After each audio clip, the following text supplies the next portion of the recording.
orang yang bilang manusia kardus kepada Rismon, Roy Suryo dan Tifautia Tiasuma sesungguhnya dia sendiri yang manusia kardus, karena sudah jelas ya, Mulyono itu nggak mampu memperlihatkan ijazah aslinya di pengadilan tapi tetap saja dibela oleh manusia kardus yang satu ini. Ya kan? Nah, kalau menurut saya dia yang sesungguhnya manusia kardus, ya, bukan Rismon, Roy Suryo dan Tifa, ya. Mereka ini ya punya integritas, ya, punya keaslian juga sebagai alumnus UGM. Bahkan ya dia bilang apa, Roy Suryo itu apa, ahli telematika palsu. Pokoknya dipalsukan dah semuanya. Yang palsu itu siapa? Yang palsu itu ijazahnya Mulyono. Dasar benar ya, manusia-manusia yang tidak punya integritas ini selalu membangun narasi post-truth. Ya, post-truth kita semua tahu, kita semua paham. Udah, kalian ini sedang membangun narasi post-truth. Kebalikannya, maling teriak maling. Ya, udah nggak ada malu. Kalian udah nggak ada malu ya. Karena apa? Karena kalian berkiblat kepada sosok yang tidak punya malu. Yap, sangat luar biasa apa yang menjadi komentar dari netizen. Saya kira lebih cerdas apa yang menjadi pemikiran netizen dibanding Sylvester Ngabalin maupun Irma Caniago. Mereka bernarasi sesuai dengan pesanan Mulyono, sedangkan netizen bernarasi sesuai dengan kebenaran, sesuai dengan fakta yang terjadi.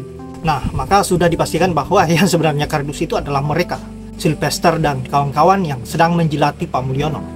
Nah, sahabat-sahabat, untuk itu baiknya kita lanjut dulu bagaimana video selanjutnya ataupun tohokan-tohokan luar biasa dari netizen untuk para penjilat Mulyono yang sama-sama haus akan jabatan dan rela mengkhianati rakyat Indonesia. Untuk itu langsung saja kita simak dulu seperti apa videonya. Pertama, saya ingin menggarisbawahi bahwa gelar perkara.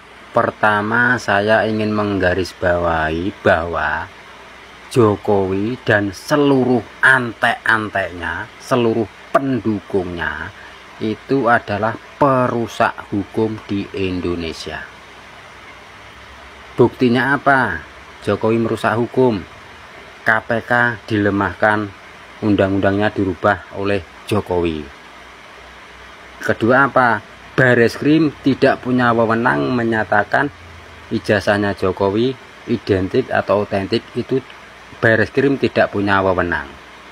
Tapi karena mereka itu menjadi antek atau komplotan Jokowi, jadi melanggar hukum itu seakan-akan hal yang biasa, dan para pendukungnya itu malah memutarbalikkan fakta. Padahal sebenarnya undang-undang yang ada itu Bareskrim tidak punya wewenang untuk menyatakan ijazah Jokowi itu asli atau palsu. Itu Bareskrim tidak punya wewenang. Inilah bukti nyata kalau Jokowi dan para antek-anteknya itulah yang suka melanggar hukum dan suka merusak hukum di Indonesia. Itu faktanya. Kenapa dulu kamu nggak tanya ijazah Soeharto? Hahaha. Sebenarnya males ya ngejawab pertanyaan ini ya. Soalnya kenapa ya? Jadi rakyat jangan bodoh-bodoh amat gitu. Pertanyaannya kenapa dulu kamu nggak tanya ijazahnya Soeharto? Sekarang saya tanya, Soeharto pakai titel insinyur atau dokter Andes atau dokter Anda atau dokter Anda dulu buat perempuan ya, atau apa SE gitu, zaman dulu kayak gitu-gitu ya. Gitu loh titelnya. Beliau pakai pangkat kemiliteran, bukan pakai titel. Sedangkan Pak Jokowi pakai titel insinyur. Jadi kalau dia sudah berani memakai titel insinyur, itu sebenarnya dia udah menunjukkan sama orang bahwa dia pernah kuliah. Dia pernah sekolah SD, SMP, SMA plus kuliah. Sehingga dia mendapatkan titel insinyur. Itu masalahnya. Kalau nggak pakai titel, orang nggak akan nanya gitu. Justru kayak Bu Susi ya, hanya tamatan SMP gitu loh. Walaupun kecerdasan beliau, Masya Allah, Tabarakallah gitu loh. Tapi beliau nggak pakai titel apapun gitu loh. Dan orang jadi bangga, buset, cuma lulusan SMP tapi bisa jadi menteri, itu malah membanggakan gitu loh. Karena beliau jujur gitu. Jangan sampai orang yang punya titel insinyur setelah itu dia nggak mau nunjukin ijazahnya, itu aneh. Kalau memang tidak mau menunjukkan ijazahnya, sekalian gak usah dipakai titelnya gitu. Sekarang pertanyaan orang pasti, ya berarti kalau dia punya titel berarti dia punya ijazah dong. Nih, saya punya temen ya, ini demi Allah, dia pakai titel SH. Padahal keluarganya tahu, kita juga tahu dia tidak pernah kuliah. Dia pakai titel SH, beli, dan pernah juga dia nawar-nawarin gitu ya, gitu loh ke orang-orang lain gitu ya. Harganya sekian juta gitu. Saya mah ketawa aja gitu kayak gitu. Buat apa sih titel kalau toh kita apa sih semu gitu loh. Dan ada orang yang tahu bahwa titel itu bohong gitu. Apa gitu gunanya? Sesuatu yang tidak murni, sesuatu yang bohong gitu. Kalau kamu udah tua, udah nggak mungkin lagi sekolah, malu untuk ikut kejar paket C, banyak-banyak baca di Google gitu loh. Supaya kamu tahu perbedaan antara Pak Jokowi sama Pak Harto. Pak Harto nggak pakai titel apa-apa. Pak Harto pakai pangkat kemiliteran, oke? Jadi beda, ya. Adik, hei, kamu diam kau. Jaga etika. Nggak usah kau berbicara etika di sini. Gaya kali pengacara tuh.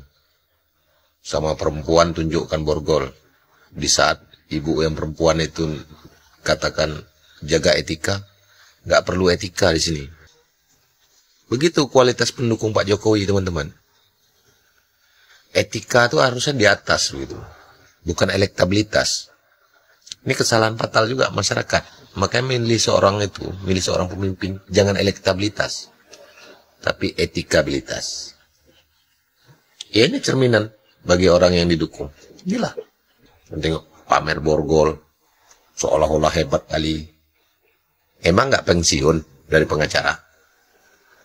Nggak pernah pensiun kan dari kedudukan dan jabatan? Semua orang nunggu kalian pensiun, biar betungki kalian dalam kubur besok kalau udah pensiun. Ya. Inilah contoh teman-teman. Baik di media sosial ataupun di televisi, itu kualitas pendukung Pak Jokowi. Menunjukkan borgol itu adalah salah satu bentuk menakut-nakuti orang atau mengintimidasi orang. Pikirkan masing-masing di rumah. Salam Pancasila. Dalam waktu 200 hari ke depan, saya yakin Jokowi akan diadili dan dipenjara, termasuk para pembantunya, menteri-menterinya yang bermasalah. Masalahnya apa? Mereka mengelola anggaran negara, tetapi utang negara bertambah banyak.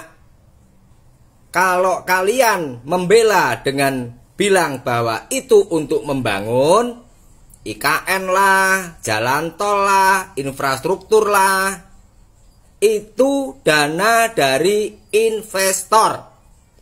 Ya, artinya jika Jokowi dan para menterinya benar, Indonesia tidak akan terbebani hutang sebanyak ini.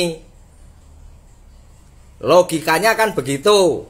Ya, maka wahai Prabowo, Presiden Republik Indonesia, segera laksanakan dengan cara saksama dan dalam tempo sesingkat-singkatnya. Peci merah, IQ tinggi, Sang Pancasila, merdeka.